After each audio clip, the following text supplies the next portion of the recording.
12 ज्योतिर्लिंगों की पौराणिक कथाएं। भगवान शिव के 12 ज्योतिर्लिंग देश के अलग अलग भागों में स्थित हैं। इन्हें द्वादश ज्योतिर्लिंग के नाम से जाना जाता है। इन ज्योतिर्लिंग के दर्शन, पूजन, आराधना से भक्तों के जन्म जन्मांतर के सारे पाप समाप्त हो जाते हैं। वे भगवान शिव की कृपा के पात्र बनते हैं। ऐसे कल्याणकारी ज्योतिर्लिंगों की कथा हमने एक साथ यहाँ उपलब्ध कराई हैं। श्री सोमनाथ। गुजरात प्रांत के काठियावाड़ क्षेत्र में समुद्र के किनारे सोमनाथ नामक विश्व प्रसिद्ध मंदिर में ये ज्योतिर्लिंग स्थापित है। पहले ये क्षेत्र प्रभास्य क्षेत्र के नाम से जाना जाता था। यही भगवान श्री कृष्ण ने जरा नामक व्याध के बाण को निमित्त बनाकर अपनी लीला का संवरण किया था। यहाँ के ज्योतिर्लिंग की कथा का पुराणों में इस प्रकार से वर्णन है। दक्ष प्रजापति की 27 कन्याएं थीं। उन सभी का विवाह चंद्रदेव के साथ हुआ था, किंतु चंद्रमा का समस्त अनुराग व प्रेम उनमें से केवल रोहिणी के प्रति ही रहता था। उनके इस कृत्य से दक्ष प्रजापति की अन्य कन्याएं बहुत अप्रसन्न रहती थीं। उन्होंने अपनी यह व्यथा कथा अपने पिता को सुनाई। दक्ष प्रजापति ने इसके लिए चंद्रदेव को अनेक प्रकार से समझाया, किंतु रोहिणी के वशीभूत उनके हृदय पर इसका कोई प्रभाव नहीं पड़ा। अंततः दक्ष ने क्रुद्ध होकर उन्हें क्षयग्रस्त हो जाने का शाप दे दिया। इस शाप के कारण चंद्रदेव तत्काल क्षयग्रस्त हो गए। उनके क्षयग्रस्त होते ही पृथ्वी पर सुधा शीतलता वर्षण का उनका सारा कार्य रुक गया। चारों ओर त्राही त्राही मच गई। चंद्रमा भी बहुत दुखी और चिंतित थे। उनकी प्रार्थना सुनकर इंद्रादि देवता तथा वशिष्ठ आदि ऋषिगण उनके उद्धार के लिए पितामह ब्रह्मा जी के पास गए। सारी बातों को सुनकर ब्रह्मा जी ने कहा, चंद्रमा अपने शाप विमोचन के लिए अन्य देवों के साथ पवित्र प्रभास्य क्षेत्र में जाकर मृत्युंजय भगवान शिव की आराधना करें। उनकी कृपा से अवश्य ही इनका शाप नष्ट हो जाएगा और ये रोगमुक्त हो जाएंगे। उनके कथनानुसार चंद्रदेव ने मृत्युंजय भगवान की आराधना का सारा कार्य पूरा किया। उन्होंने घोर तपस्या करते हुए 10 करोड़ बार मृत्युंजय मंत्र का जप किया। इससे प्रसन्न होकर मृत्युंजय भगवान शिव ने उन्हें अमृतत्व का वर प्रदान किया। उन्होंने कहा, चंद्रदेव, तुम शोक न करो, मेरे वर से तुम्हारा शाप मोचन तो होगा ही, साथ ही साथ प्रजापति दक्ष के वचनों की रक्षा भी हो जाएगी। कृष्ण पक्ष में प्रतिदिन तुम्हारी एक एक कला क्षीण होगी, किंतु पुनः शुक्ल पक्ष में उसी क्रम से तुम्हारी एक एक कला बढ़ जाया करेगी। इस प्रकार प्रत्येक पूर्णिमा को तुम्हें पूर्ण चंद्रत्व प्राप्त होता रहेगा। चंद्रमा को मिलने वाले इस वरदान से सारे लोगों के प्राणी प्रसन्न हो उठे।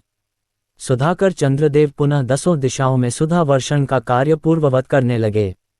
शाप मुक्त होकर चंद्रदेव ने अन्य देवताओं के साथ मिलकर मृत्युंजय भगवान से प्रार्थना की कि आप माता पार्वती जी के साथ सदा के लिए प्राणों के उद्धारार्थ यहाँ निवास करें। भगवान शिव उनकी इस प्रार्थना को स्वीकार करके ज्योतिर्लिंग के रूप में माता पार्वती जी के साथ तभी से यहाँ रहने लगे। पावन प्रभास्य क्षेत्र में स्थित इस सोमनाथ ज्योतिर्लिंग की महिमा महाभारत, श्रीमद्भागवत तथा स्कंद पुराण आदि में विस्तार से बताई गई है। चंद्रमा का एक नाम सोम भी है। उन्होंने भगवान शिव को ही अपना नाथ स्वामी मानकर यहाँ तपस्या की थी। अतः इस ज्योतिर्लिंग को सोमनाथ कहा जाता है। इसके दर्शन, पूजन, आराधना से भक्तों के जन्म जन्मांतर के सारे पाप और दुष्कृत्यु विनष्ट हो जाते हैं। वे भगवान शिव और माता पार्वती की अक्षय कृपा का पात्र बन जाते हैं। मोक्ष का मार्ग उनके लिए सहज ही सुलभ हो जाता है। उनके लौकिक पारलौकिक सारे कृत्य स्वयमेव सफल हो जाते हैं। आंध्र प्रदेश में कृष्णा नदी के तट पर दक्षिण का कैलाश कहे जाने वाले श्रीशैल पर्वत पर श्रीमल्लिकार्जुन ज्योतिर्लिंग स्थित है। महाभारत, शिवपुराण तथा पद्मपुराण आदि धर्मग्रंथों में इसकी महिमा और महत्ता का विस्तार से वर्णन किया गया है। पुराणों में इस ज्योतिर्लिंग की कथा इस प्रकार से वर्णन है। एक समय की बात है, भगवान शंकर जी के दोनों पुत्र श्री गणेश और श्री कार्तिकेय स्वामी विवाह के लिए परस्पर झगड़ने लगे। प्रत्येक का आग्रह था कि पहले मेरा विवाह किया जाए। उन्हें लड़ते झगड़ते देखकर भगवान शंकर और मां भवानी ने कहा, तुम लोगों में से जो पहले पूरी पृथ्वी का चक्कर लगाकर यहाँ वापस लौट आएगा उसी का विवाह पहले किया जाएगा। माता पिता की यह बात सुनकर श्री कार्तिकेय स्वामी तो अपने वाहन मयूर पर विराजित हो तुरंत पृथ्वी प्रदक्षिणा के लिए दौड़ पड़े। लेकिन गणेश जी के लिए तो ये कार्य बड़ा ही कठिन था। एक तो उनकी काया स्थूल थी, दूसरे उनका वाहन भी मूषक चूहा था। भला वे दौड़ में स्वामी कार्तिकेय की बराबरी किस प्रकार कर पाते। लेकिन उनकी काया जितनी स्थूल थी, बुद्धि उसी के अनुपात में सूक्ष्म और तीक्ष्ण थी। उन्होंने अविलंब पृथ्वी की परिक्रमा का एक सुगम उपाय खोज निकाला। सामने बैठे माता पिता का पूजन करने के पश्चात उनकी 7 प्रदक्षिणाएं करके उन्होंने पृथ्वी प्रदक्षिणा का कार्य पूरा कर लिया। उनका ये कार्य शास्त्रानुमोदित था। पितरोश्च पूजन कृत्वा प्रक्रांतिं च करोति यः तस्य वै पृथ्वीजन्यं फल भवति निश्चितम्। पूरी पृथ्वी का चक्कर लगाकर स्वामी कार्तिकेय जब तक लौटे तब तक गणेश जी का सिद्धि और बुद्धि नाम वाली 2 कन्याओं के साथ विवाह हो चुका था और उन्हें क्षेम तथा लाभ नामक 2 पुत्र भी प्राप्त हो चुके थे। ये सब देखकर स्वामी कार्तिकेय अत्यंत रुष्ट होकर क्रौंच पर्वत पर चले गए। माता पार्वती वहां उन्हें मनाने पहुंची। पीछे शंकर भगवान वहां पहुंचकर ज्योतिर्लिंग के रूप में प्रकट हुए और तब से मल्लिकार्जुन ज्योतिर्लिंग के नाम से प्रख्यात हुए। इनकी अर्चना सर्वप्रथम मल्लिका पुष्पों से की गई थी। मल्लिकार्जुन नाम पड़ने का यही कारण है। इस शैल पर्वत के निकट किसी समय राजा चंद्रगुप्त की राजधानी थी। किसी विपत्ति विशेष के निवारणार्थ उनकी एक कन्या महल से निकलकर इस पर्वतराज के आश्रम में आकर यहाँ के गोपों के साथ रहने लगी। उस कन्या के पास एक बड़ी ही शुभ लक्षणा सुंदर श्यामा गौ थी। उस गौ का दूध रात में कोई चोरी से दुह ले जाता था। एक दिन संयोगवश उस राजकन्या ने चोर को दूध दुहते देख लिया और क्रुद्ध होकर उस चोर की ओर दौड़ी, किंतु गौ के पास पहुंचकर उसने देखा कि वहां शिवलिंग के अतिरिक्त और कुछ नहीं है। राजकुमारी ने कुछ समय पश्चात उस शिवलिंग पर एक विशाल मंदिर का निर्माण कराया। यही शिवलिंग मल्लिकार्जुन के नाम से प्रसिद्ध है। शिवरात्रि के पर्व पर यहाँ बहुत बड़ा मेला लगता है। इस मल्लिकार्जुन शिवलिंग का दर्शन पूजन एवं अर्चन करने वाले भक्तों की सभी सात्विक मनोकामनाएं पूर्ण हो जाती हैं। उनकी भगवान शिव के चरणों में स्थिर प्रीति हो जाती है। दैहिक, दैविक, भौतिक सभी प्रकार की बाधाओं से वे मुक्त हो जाते हैं। श्री महाकालेश्वर, ये परम पवित्र ज्योतिर्लिंग मध्य प्रदेश के उज्जैन नगर में है। पुण्यसलिला क्षिप्रा नदी के तट पर स्थित उज्जैन प्राचीन काल में उज्जयिनी के नाम से विख्यात था। इसे अवंतिकापुरी भी कहते थे। ये भारत की परम पवित्र सप्तपुरियों में से एक है। महाभारत, शिवपुराण एवं स्कंद पुराण में महाकाल ज्योतिर्लिंग की महिमा का पूरे विस्तार के साथ वर्णन किया गया है। इस ज्योतिर्लिंग की कथा पुराणों में इस प्रकार वर्णित है। प्राचीन काल में उज्जयिनी में राजा चंद्रसेन राज्य करते थे। वह परम शिव भक्त थे। एक दिन श्रीकर नामक एक 5 वर्ष का गोप बालक अपनी मां के साथ उधर से गुजर रहा था। राजा का शिव पूजन देखकर उसे बहुत विस्मय और कौतूहल हुआ। वह स्वयं उसी प्रकार की सामग्रियों से शिव पूजन करने के लिए लालायित हो उठा। सामग्री का साधन न जुट पाने पर लौटते समय उसने रास्ते से एक पत्थर का टुकड़ा उठा लिया। घर आकर उसी पत्थर को शिव रूप में स्थापित कर पुष्प, चंदन आदि से परम श्रद्धापूर्वक उसकी पूजा करने लगा। माता भोजन करने के लिए बुलाने आई, किंतु वह पूजा छोड़कर उठने के लिए किसी भी प्रकार तैयार नहीं हुआ। अंत में माता ने झल्लाकर पत्थर का वह टुकड़ा उठाकर दूर फेंक दिया। इससे बहुत ही दुखी होकर वह बालक जोर जोर से भगवान शिव को पुकारता हुआ रोने लगा। रोते रोते अंत में बेहोश होकर वह वहीं गिर पड़ा। बालक की अपने प्रति यह भक्ति और प्रेम देखकर भोलेनाथ भगवान शिव अत्यंत प्रसन्न हो गए। बालक ने जैसे ही होश में आकर अपने नेत्र खोले तो उसने देखा कि उसके सामने एक बहुत ही भव्य और अतिविशाल स्वर्ण और रत्नों से बना हुआ मंदिर खड़ा है। उस मंदिर के अंदर एक बहुत ही प्रकाशपूर्ण, भास्वत, तेजस्वी ज्योतिर्लिंग खड़ा है।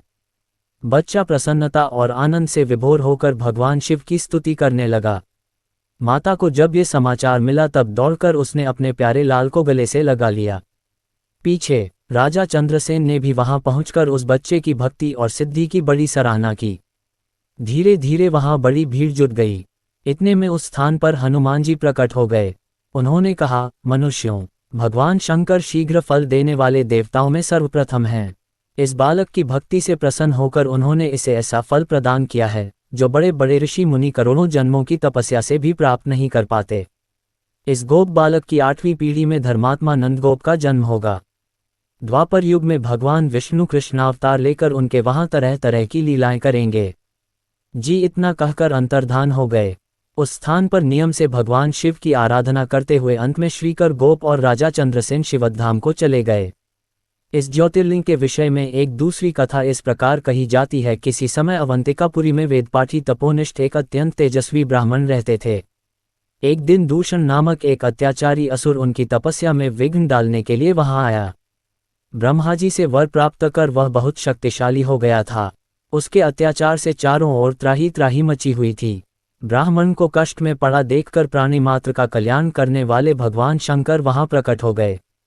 उन्होंने एक हुंकार मात्र से उस दारुण अत्याचारी दानव को वहीं जलाकर भस्म कर दिया।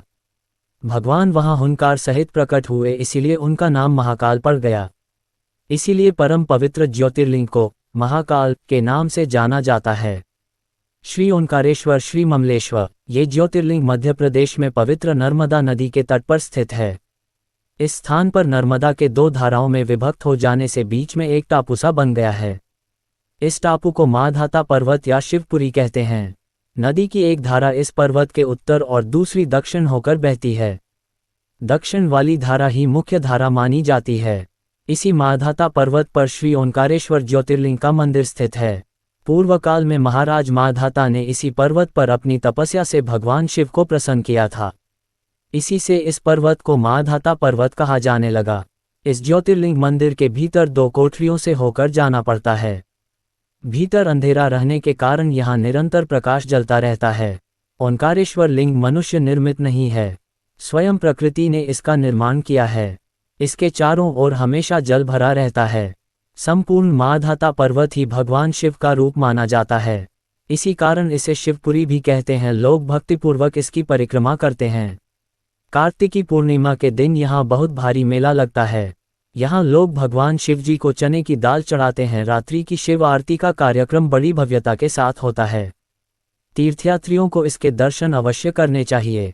इस ओंकारेश्वर ज्योतिर्लिंग के दो स्वरूप हैं। एक को ममलेश्वर के नाम से जाना जाता है। ये नर्मदा के दक्षिण तट पर ओंकारेश्वर से थोड़ी दूर हटकर है। पृथक होते हुए भी दोनों की गणना एक ही में की जाती है। लिंग के दो स्वरूप होने की कथा पुराणों में इस प्रकार दी गई है। एक बार विंध्य पर्वत ने पार्थिव अर्चना के साथ भगवान शिव की 6 मास तक कठिन उपासना की। उनकी इस उपासना से प्रसन्न होकर भूत भावन शंकर जी वहां प्रकट हुए। उन्होंने विंध्य को उनके मनोवांछित वर प्रदान किए। विंध्याचल की इस वर प्राप्ति के अवसर पर वहां बहुत से ऋषिगण और मुनि भी पधारे। उनकी प्रार्थना पर शिवजी ने अपने ओंकारेश्वर नामक लिंग के 2 भाग किए। एक का नाम ओंकारेश्वर और दूसरे का अमलेश्वर पड़ा। दोनों लिंगों का स्थान और मंदिर पृथक होते भी दोनों की सत्ता और स्वरूप एक ही माना गया है। शिव पुराण में इस ज्योतिर्लिंग की महिमा का विस्तार से वर्णन किया गया है। श्री ओंकारेश्वर और श्री ममलेश्वर के दर्शन का पुण्य बताते हुए नर्मदा स्नान के पावन फल का भी वर्णन किया गया है। प्रत्येक मनुष्य को इस क्षेत्र की यात्रा अवश्य ही करनी चाहिए। लौकिक पारलौकिक दोनों प्रकार के उत्तम फलों की प्राप्ति भगवान ओंकारेश्वर की कृपा से सहज ही हो जाती है। अर्थ, धर्म, काम, मोक्ष के सभी साधन उसके लिए सहज ही सुलभ हो जाते हैं। अंततः उसे लोकेश्वर महादेव भगवान शिव के परमधाम की प्राप्ति भी हो जाती है। भगवान शिव तो भक्तों पर अकारण ही कृपा करने वाले हैं। फिर जो लोग यहाँ आकर उनके दर्शन करते हैं, उनके सौभाग्य के विषय में कहना ही क्या है। उनके लिए तो सभी प्रकार के उत्तम पुण्य मार्ग सदा सदा के लिए खुल जाते हैं। श्री केदारनाथ, ये ज्योतिर्लिंग पर्वतराज हिमालय की केदार नामक चोटी पर स्थित है। पुराणों एवं शास्त्रों में श्री केदारेश्वर ज्योतिर्लिंग की महिमा का वर्णन बारंबार किया गया है। यहाँ की प्राकृतिक शोभा देखते ही बनती है। इस चोटी के पश्चिम भाग में पुण्यमती मंदाकिनी नदी के तट पर स्थित केदारेश्वर महादेव का मंदिर अपने स्वरूप से ही हमें धर्म और अध्यात्म की ओर बढ़ने का संदेश देता है। चोटी के पूर्व में अलकनंदा के सुरम्य तट पर बद्रीनाथ का परम प्रसिद्ध मंदिर है। अलकनंदा और मंदाकिनी ये दोनों नदियां नीचे रुद्रप्रयाग में आकर मिल जाती हैं। दोनों नदियों की यह संयुक्त धारा और नीचे देवप्रयाग में आकर भागीरथी गंगा से मिल जाती हैं। इस प्रकार परम पावन गंगाजी में स्नान करने वालों को भी श्री केदारेश्वर और बद्रीनाथ के चरणों को धोने वाले जल का स्पर्श सुलभ हो जाता है। इस अतीव पवित्र पुण्यफलदायी ज्योतिर्लिंग की स्थापना के विषय में पुराणों में ये कथा वर्णित है। अनंत रत्नों के जनक, अतिशय पवित्र, तपस्वियों, ऋषियों, सिद्धों, देवताओं की निवास भूमि पर्वतराज हिमालय के केदार नामक अत्यंत शोभाशाली श्रृंग पर महत्वस्वी श्री नर और नारायण ने बहुत वर्षों तक भगवान शिव को प्रसन्न करने के लिए बड़ी कठिन तपस्या की। कई हजार वर्षों तक वे निराहार रहकर एक पैर पर खड़े होकर शिव नाम का जाप करते रहे। इस तपस्या से सारे लोकों में उनकी चर्चा होने लगी। देवता, ऋषि मुनि, यक्ष, गंधर्व सभी उनकी साधना और संयम की प्रशंसा करने लगे। चराचर के पितामह ब्रह्माजी और सबका पालन पोषण करने वाले भगवान विष्णु भी महापस्वी नर नारायण के तप की भूरी भूरी प्रशंसा करने लगे। अंत में भगवान शंकर जी भी उनकी उस कठिन साधना से प्रसन्न हो उठे। उन्होंने प्रत्यक्ष प्रकट होकर उन दोनों ऋषियों को दर्शन दिए। नर और नारायण ने भगवान भोलेनाथ के दर्शन से भाव विह्वल और आनंद विभोर होकर बहुत प्रकार की पवित्र स्तुतियों और मंत्रों से उनकी पूजा अर्चना की। भगवान शिवजी ने अत्यंत प्रसन्न होकर उनसे वर मांगने को कहा।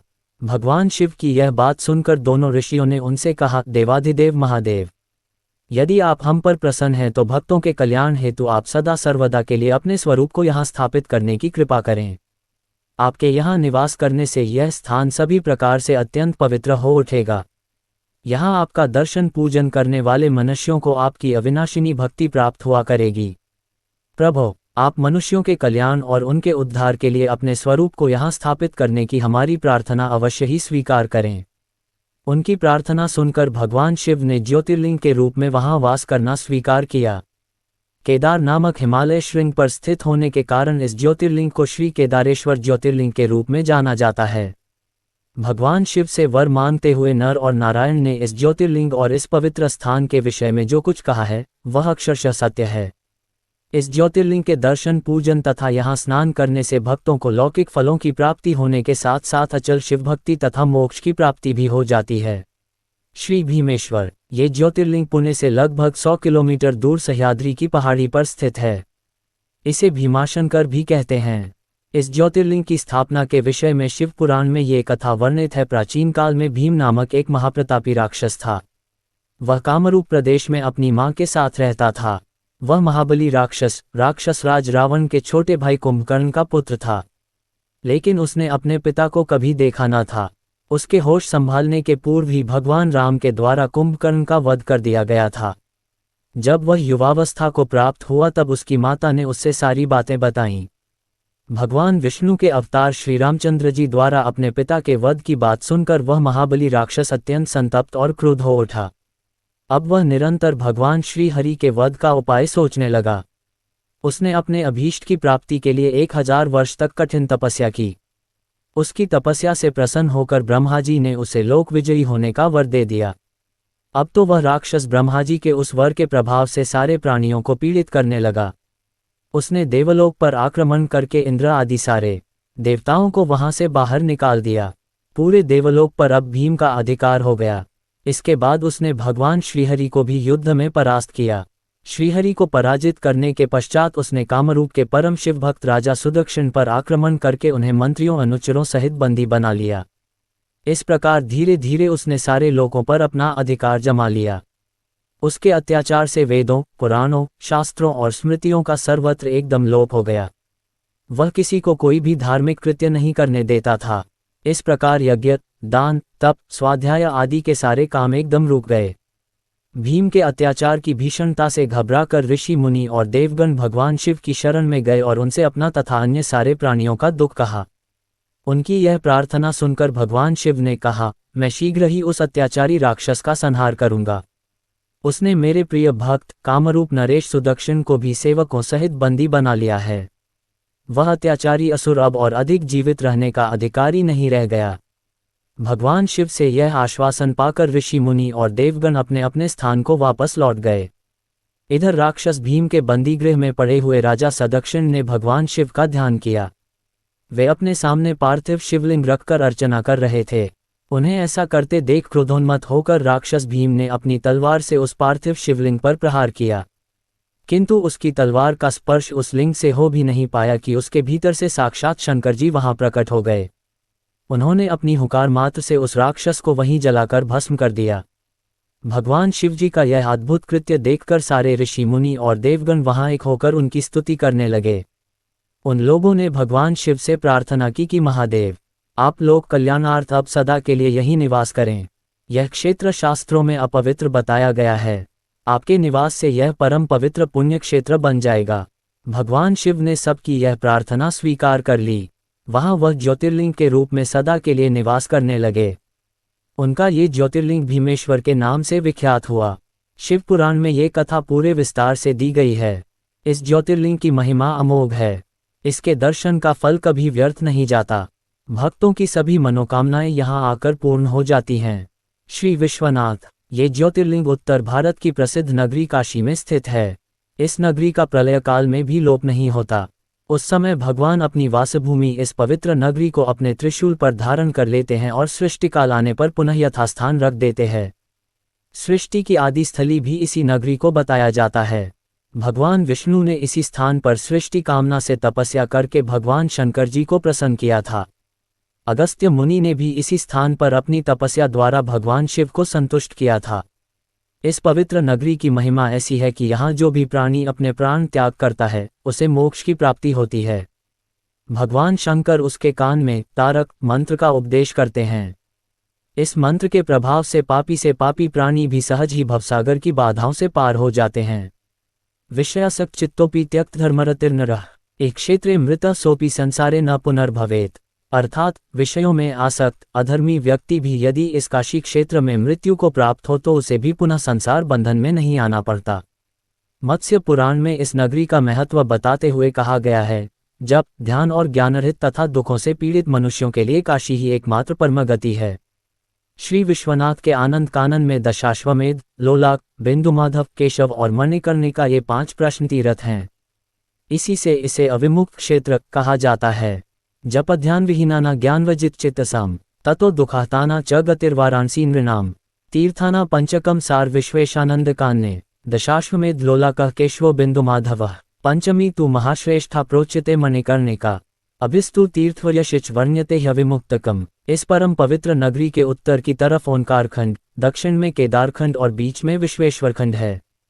प्रसिद्ध विश्वनाथ ज्योतिर्लिंग इसी खंड में स्थित है।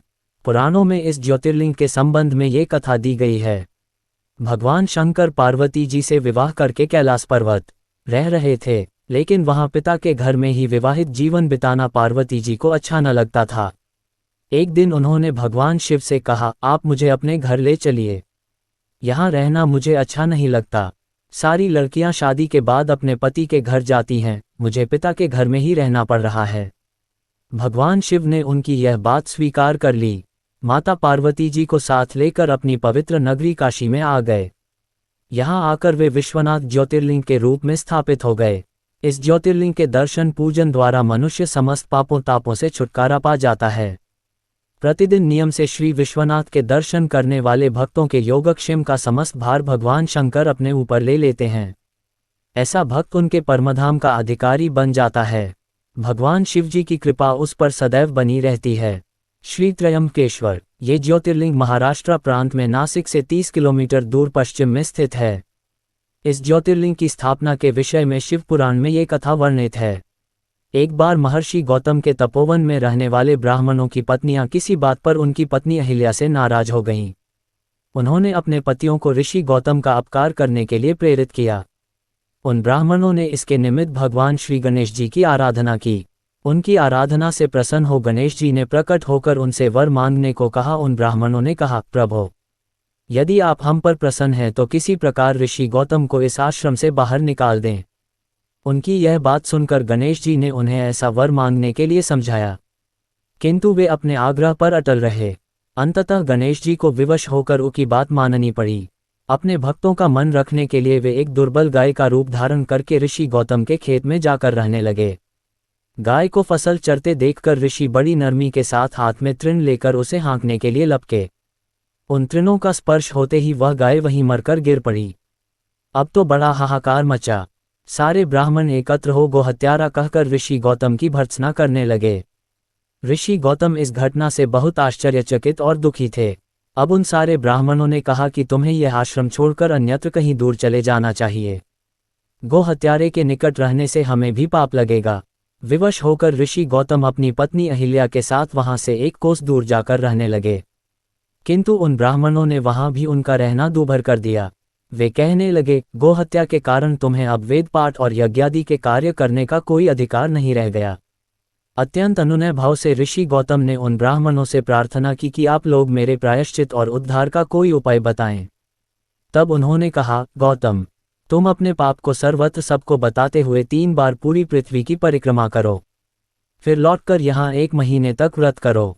इसके बाद ब्रह्मागिरी की 101 परिक्रमा करने के बाद तुम्हारी शुद्धि होगी, अथवा यहाँ गंगा जी को लाकर उनके जल से स्नान करके 1 करोड़ पार्थिव शिवलिंगों से शिवजी की आराधना करो।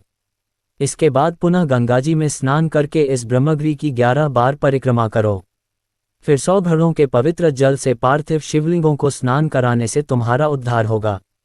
ब्राह्मणों के कथनानुसार महर्षि गौतम वे सारे कार्य पूरे करके पत्नी के साथ पुनर्तः तल्लीन होकर भगवान शिव की आराधना करने लगे। इससे प्रसन्न हो भगवान शिव ने प्रकट होकर उनसे वर मांगने को कहा। महर्षि गौतम ने उनसे कहा, भगवान मैं यही चाहता हूँ कि आप मुझे गोहत्या के पाप से मुक्त कर दें। भगवान शिव ने कहा, गौतम तुम सर्वथा निष्पाप हो, गोहत्या का अपराध तुम पर छलपूर्वक लगाया गया था। छलपूर्वक ऐसा करवाने वाले तुम्हारे आश्रम के ब्राह्मणों को मैं दंड देना चाहता हूँ। इस पर महर्षि गौतम ने कहा कि प्रभु, उन्हीं के निमित्त से तो मुझे आपका दर्शन प्राप्त हुआ है, अब उन्हें मेरा परमहित समझकर उन पर आप क्रोध न करें। बहुत से ऋषियों, मुनियों और देवगणों ने वहां एकत्र हो गौतम की बात का अनुमोदन करते हुए भगवान शिव से सदा वहां निवास करने की प्रार्थना की। वे उनकी बात मानकर वहां त्रयंब ज्योतिर्लिंग के नाम से स्थित हो गए। गौतम जी द्वारा लाई गई गंगा जी भी वहां पास में गोदावरी नाम से प्रवाहित होने लगीं। ये ज्योतिर्लिंग समस्त पुण्यों को प्रदान करने वाला है। श्री वैद्यनाथ, ये ज्योतिर्लिंग बिहार प्रांत के संथाल परगने में स्थित है। शास्त्र और लोक दोनों में उसकी बड़ी प्रसिद्धि है। इसकी स्थापना के विषय में ये कथा कही जाती है, एक बार राक्षसराज रावण ने हिमालय पर जाकर भगवान शिव का दर्शन प्राप्त करने के लिए बड़ी घोर तपस्या की। उसने एक एक करके अपने सिर काटकर शिवलिंग पर चढ़ाना शुरू किए। इस प्रकार उसने अपने 9 सिर वहां काटकर चढ़ा दिए। जब वह अपना 10वां और अंतिम सिर काटकर चढ़ाने के लिए उद्यत हुआ तब भगवान शिव अति प्रसन्न और संतुष्ट होकर उसके समक्ष प्रकट हो गए। शीश काटने को उद्यत रावण का हाथ पकड़कर उन्होंने उसे ऐसा करने से रोक दिया। उसके 9 सिर भी पहले की तरह जोड़ दिए और अत्यंत प्रसन्न होकर उससे वर मांगने को कहा। रावण ने वर के रूप में भगवान शिव से उस शिवलिंग को अपनी राजधानी लंका में ले जाने की अनुमति मांगी। भगवान शिव ने उसे यह वरदान तो दे दिया, लेकिन एक शर्त भी उसके साथ लगा दी। उन्होंने कहा, तुम शिवलिंग ले जा सकते हो, किंतु यदि रास्ते में इसे कहीं रख दोगे तो यह वहीं अचल हो जाएगा, तुम फिर इसे उठा न सकोगे। रावण इस बात को स्वीकार कर उस शिवलिंग को उठाकर लंका के लिए चल पड़ा। चलते चलते एक जगह मार्ग में उसे लघुशंका करने की आवश्यकता महसूस हुई। वह उस शिवलिंग को एक अहीर के हाथ में थमाकर लघुशंका की निवृत्ति के लिए चल पड़ा। उस अहीर को शिवलिंग का भार बहुत अधिक लगा और वह उसे संभाल न सका। विवश होकर उसने शिवलिंग को वहीं भूमि पर रख दिया। रावण जब लौटकर आया तब बहुत प्रयत्न करने के बाद भी उस शिवलिंग को किसी प्रकार भी उठा न सका। अंत में थककर उस पवित्र शिवलिंग पर अपने अंगूठे का निशान बनाकर उसे वहीं छोड़कर लंका को लौट गया। तत्पश्चात ब्रह्मा, विष्णु आदि देवताओं ने वहां आकर उस शिवलिंग का पूजन किया। इस प्रकार वहां उसकी प्रतिष्ठा कर वे लोग अपने अपने धाम को लौट गए। यही ज्योतिर्लिंग श्रीवैद्यनाथ के नाम से जाना जाता है। ये श्रीवैद्यनाथ ज्योतिर्लिंग अनंत फलों को देने वाला है। ये 11 अंगुल ऊंचा है। इसके ऊपर अंगूठे के आकार का गड्ढा है। कहा जाता है कि यह वही निशान है जिसे रावण ने अपने अंगूठे से बनाया था। यहाँ दूर दूर से तीर्थों का जल लाकर चढ़ाने का विधान है। रोग मुक्ति के लिए भी इस ज्योतिर्लिंग की महिमा बहुत प्रसिद्ध है। पुराणों में बताया गया है कि जो मनुष्य इस ज्योतिर्लिंग का दर्शन करता है उसे अपने समस्त पापों से छुटकारा मिल जाता है। उस पर भगवान शिव की कृपा सदा बनी रहती है। दैहिक, दैविक, भौतिक कष्ट उसके पास भूलकर भी नहीं आते। भगवान शंकर की कृपा से वह सारी बाधाओं, समस्त रोगों शोकों से छुटकारा पा जाता है। उसे परम शांतिदायक शिवद धाम की प्राप्ति होती है। श्री नागेश्वर, भगवान शिव का ये प्रसिद्ध ज्योतिर्लिंग गुजरात प्रांत में द्वारकापुरी से लगभग 17 मील की दूरी पर स्थित है। इस पवित्र ज्योतिर्लिंग के दर्शन की शास्त्रों में बड़ी महिमा बताई गई है। कहा गया है कि जो श्रद्धापूर्वक इसकी उत्पत्ति और महात्म्य की कथा सुनेगा वह सारे पापों से छुटकारा पाकर समस्त सुखों का भोग करता हुआ अंत में भगवान शिव के परम पवित्र दिव्य धाम को प्राप्त होगा। एतद् यः शृणुयानित्यं नागेशोद्भवमाद्रात् सर्वान् कामानियात् धीमान् महापातकनाशनम्। इस ज्योतिर्लिंग के संबंध में पुराणों ये कथा वर्णित है। सुप्रिय नामक एक बड़ा धर्मात्मा और सदाचारी वैश्य था। वह भगवान शिव का अनन्य भक्त था। वह निरंतर उनकी आराधना, पूजन और ध्यान में तल्लीन रहता था। अपने सारे कार्य वह भगवान शिव को अर्पित करके करता था। मन, वचन, कर्म से वह पुनर्तः शिवार्चन में ही तल्लीन रहता था। उसकी इस शिव भक्ति से दारुक नामक एक राक्षस बहुत क्रुद्ध रहता था। उसे भगवान शिव की यह पूजा किसी प्रकार भी अच्छी नहीं लगती थी। वह निरंतर इस बात का प्रयत्न किया करता था कि उस सुप्रिय की पूजा अर्चना में विघ्न पहुंचे। एक बार सुप्रिय नौक पर सवार होकर कहीं जा रहा था। उस दुष्ट राक्षस दारुक ने यह उपयुक्त अवसर देखकर नौक पर आक्रमण कर दिया। उसने नौक में सवार सभी यात्रियों को पकड़कर अपनी राजधानी में ले जाकर कैद कर लिया। सुप्रिय कारागार में भी अपने नित्य नियम के अनुसार भगवान शिव की पूजा आराधना करने लगा। अन्य बंदी यात्रियों को भी वह शिव भक्ति की प्रेरणा देने लगा। दारुक ने जब अपने सेवकों से सुप्रिय के विषय में ये समाचार सुना तब वह अत्यंत क्रुद्ध होकर उस कारागार में आ पहुंचा। सुप्रिय उस समय भगवान शिव के चरणों में ध्यान लगाए हुए दोनों आंखें बंद किए बैठा था। उस राक्षस ने उसकी यह मुद्रा देखकर अत्यंत भीषण स्वर में उसे डांटते हुए कहा, अरे दुष्ट वैश्य, तू आंखें बंद कर इस समय यहाँ कौन से उपद्रव और षड्यंत्र करने की बातें सोच रहा है। उसके ये कहने पर भी धर्मात्मा शिवभक्त सुप्रिय की समाधि भंग नहीं हुई।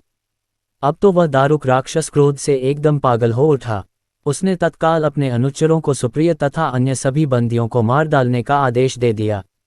सुप्रिय उसके इस आदेश से जरा भी विचलित और भयभीत नहीं हुआ। वह एकाग्र मन से अपनी और अन्य बंदियों की मुक्ति के लिए भगवान शिव से प्रार्थना करने लगा। उसे यह पूर्ण विश्वास था कि मेरे आराध्य भगवान शिव जी इस विपत्ति से मुझे अवश्य ही छुटकारा दिलाएंगे। उसकी प्रार्थना सुनकर भगवान शंकर जी तत्क्षण उस कारागार में एक ऊंचे स्थान में एक चमकते हुए सिंहासन पर स्थित होकर ज्योतिर्लिंग के रूप में प्रकट हो गए। उन्होंने इस प्रकार सुप्रिय को दर्शन देकर उसे अपना पाशुपत अस्त्र भी प्रदान किया। इस अस्त्र से राक्षस दारुक तथा उसके सहायक का वध करके सुप्रिय शिवधाम को चला गया। भगवान शिव के आदेशानुसार ही इस ज्योतिर्लिंग का नाम नागेश्वर पड़ा। श्री रामेश्वर। इस ज्योतिर्लिंग की स्थापना मर्यादा पुरुषोत्तम भगवान श्री रामचंद्र जी ने की थी। स्कंद पुराण में इसकी महिमा विस्तार से वर्णित है। इसके विषय में ये कथा कही जाती है, जब भगवान श्री रामचंद्र जी लंका पर चढ़ाई करने के लिए जा रहे थे तब इसी स्थान पर उन्होंने समुद्र की बालू से शिवलिंग बनाकर उसका पूजन किया था। ऐसा भी कहा जाता है कि इस स्थान पर ठहरकर भगवान राम जल पी रहे थे कि आकाशवाणी हुई कि मेरी पूजा किए बिना ही जल पीते हो। इस वाणी को सुनकर भगवान श्रीराम ने बालू से शिवलिंग बनाकर उसकी पूजा की तथा भगवान शिव से रावण पर विजय प्राप्त करने का वर मांगा। उन्होंने प्रसन्नता के साथ यह वर भगवान श्रीराम को दे दिया। भगवान शिव ने लोक कल्याणार्थ ज्योतिर्लिंग के रूप में वहां निवास करने की सबकी प्रार्थना भी स्वीकार कर ली। तभी से यह ज्योतिर्लिंग यहाँ विराजमान है। इस ज्योतिर्लिंग के विषय में एक दूसरी कथा इस प्रकार कही जाती है, जब भगवान श्रीराम रावण का वध करके लौट रहे थे तब उन्होंने अपना पहला पड़ाव समुद्र के उस पार गंधमादन पर्वत पर डाला था। वहां बहुत से ऋषि और मुनिगण भगवान श्रीराम दर्शन के लिए उनके पास आए। उन सभी का आदर सत्कार करते हुए भगवान राम ने उनसे कहा कि पुलस्त्य के वंशज रावण का धव करने के कारण मुझ पर ब्रह्महत्या का पाप लग गया है। आप लोग मुझे इससे निवृत्ति का कोई उपाय बताइए। ये बात सुनकर वहां उपस्थित सारे ऋषियों मुनियों ने एक स्वर से कहा कि आप यहाँ शिवलिंग की स्थापना कीजिए, इससे आप ब्रह्म हत्या के पाप से छुटकारा पा जाएंगे। भगवान श्रीराम ने उनकी यह बात स्वीकार कर जी को कैलाश पर्वत जाकर वहां से शिवलिंग लाने का आदेश दिया। हनुमान जी तत्काल ही वहां जा पहुंचे, किंतु उन्हें उस समय वहां भगवान शिव के दर्शन नहीं हुए। अतः वे उनका दर्शन प्राप्त करने के लिए वहीं बैठकर तपस्या करने लगे। कुछ काल पश्चात शिवजी के दर्शन प्राप्त कर हनुमान जी शिवलिंग लेकर लौटे, किंतु तब तक शुभ मुहूर्त बीत जाने की आशंका से यहाँ सीताजी द्वारा लिंग की स्थापना का कार्य कराया जा चुका था। हनुमान जी को ये सब देखकर बहुत दुख हुआ। उन्होंने अपनी व्यथा भगवान श्रीराम से कह सुनाई। भगवान ने पहले ही लिंग स्थापित किए जाने का कारण हनुमान जी को बताते हुए कहा कि यदि तुम चाहो तो इस लिंग को यहाँ से उखाड़कर हटा दो। हनुमान जी अत्यंत प्रसन्न होकर उस लिंग को उखाड़ने लगे, किंतु बहुत प्रयत्न करने पर भी वह टस से मस नहीं हुआ। अंत में उन्होंने उस शिवलिंग को अपनी पूंछ में लपेटकर उखाड़ने का प्रयत्न किया, फिर भी वह ज्यों का त्यों अडिग बना रहा। उल्टे हनुमान जी ही धक्का खाकर एक कोस दूर मूर्छित होकर जा गिरे। उनके शरीर से रक्त बहने लगा। ये देखकर सभी लोग अत्यंत व्याकुल हो उठे। माता सीताजी पुत्र से भी प्यारे अपने हनुमान के शरीर पर हाथ फेरती हुई विलाप करने लगीं। मूर्छा दूर होने पर हनुमान जी ने भगवान श्रीराम को परम ब्रह्म के रूप में सामने देखा। भगवान ने उन्हें शंकर जी की महिमा बताकर उनका प्रबोध किया। हनुमान जी द्वारा लाए गए लिंग की स्थापना भी वहीं पास में करा दी। श्री घुश्मेश्वर। द्वादश ज्योतिर्लिंगों में यह अंतिम ज्योतिर्लिंग है। इसे घुश्मेश्वर, घुस्रनेश्वर या घृष्णेश्वर भी कहा जाता है। यह महाराष्ट्र प्रदेश में दौलताबाद से 12 मील दूर वेरूट गांव के पास स्थित है।